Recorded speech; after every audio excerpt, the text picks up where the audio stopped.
Taču ienāc pie jums, lai padalītos ar tādu interesantu atklājumu. Gan jau, ka nezināt, sākumā rotas priekš mājaslapas fotografē es pati. Jā, ar pārastos Samsung, ja nemaldos, S21 telefonu. Un jau tad saņēmu komplimentus, ļoti skaistas bildes un ļoti pārskatāmi rotas un tā tālāk. Es šīs rotas fotografēju pati, mazos puteklīšus ņēmu nost pati, liku mājaslapā rotas pati.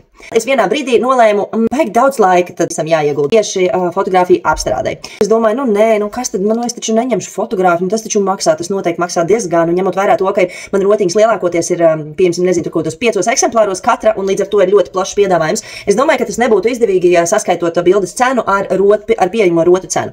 Tad es vienreiz tā domāju, ka nē, žēlošu naudu, ne. Es otrais tā domāju, vispār fotografējums mukas bildes sanāks, bet nē, es kaut kam citam ieguldīšu naudu. Ik pa laikam man uzrakstīja kādas fotogrāfis vai sociālo mediju mārketinga meitenes, kuras piedāvā dažādus pakalpojumus. Un saņem vienu piedāvājumu, otru piedāvājumu, es domāju, kāpēc, nē, es visu vēlos darīt pati. Tad es devos uz vienu pasākumu, satiku meiteni, kura bija man arī rakstījusi ziņu ar piedāvājumu pārņemt manas sociālos tīklus vai arī fotografēt. Un kurai, protams, es biju atbildējis paldies, patreiz nē, tad, kad jūs piedāvājums ieinteresēs, es jums uzrakstīšu. Tā viņa uzrakstīja pēc šī pasākuma man, vārds pa vārdam, es beigās sapratu, ka tā ir zīme, ka man viņu vajag.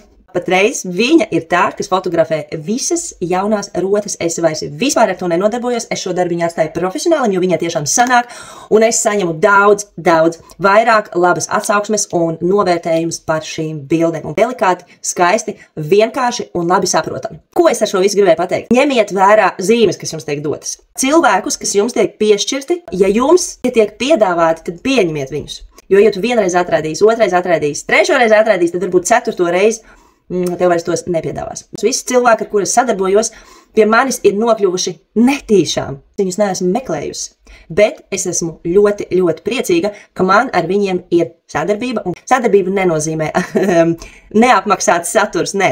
Es viņiem maksāju, viņi veic pakalpojumu, viņi pārdod produktu, viss ir kārtībā, bet cilvēki pie manis ir nokļuvuši netīšām. Tieši tā kā manas abas divas superīgās komandas biedrenes, patiesībā, 2,5, es visu laiku saku 2,5, jo viena meitene darbojas pavisam attālināt. Lūk, un tāpēc vēlreiz jums atgādinu, mīļie, ņemiet vērā zīmes, kas jums tiek dotas, ieraugiet viņas, pamaniet viņas un lūdzu nedžadžojiet šī video kvalitāti, jo es viņu filmēju pustumsā, nolīdu uz mazā storītī un ar priekšējo kameru. Piedodiet video meistari. Uz tikšanos! Čau!